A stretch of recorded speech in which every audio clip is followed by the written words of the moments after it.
So good morning বন্ধুরা।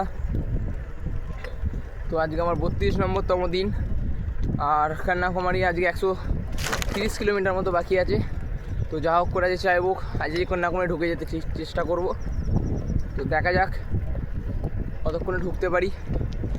আর ভাগ্যিস কালকে ওখানে আমি স্টে করেছিলাম, নাহলে এই দেখো আশেপাশে কোথাও আর জায়গা পেতাম না, এদিকে পুরোটাই ফাঁকা এলাকা পড়ে যাচ্ছে, দেখতেই পাচ্ছ। তো কালকে রাতে প্রচুর সমস্যা হয়েছে, কালকে ঠিকঠাক ঘুমাতেও পারিনি, হয়তো 1 ঘন্টা 2 ঘন্টার জন্য ঘুমিয়েছি। তাই আজকে যা হোক করে চেষ্টা করবো কন্যাকুমারী ঢোকার। আর এখনও পর্যন্ত আমার 7 কিলোমিটার মতো সাইকেল চালানো হয়ে গেছে সকাল সকাল।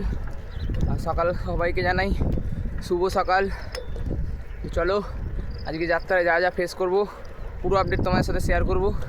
তো চলো সাথে থাকো। হর হর মহাদেব আর জয় বাবা সন্দেশ্বর। চলো।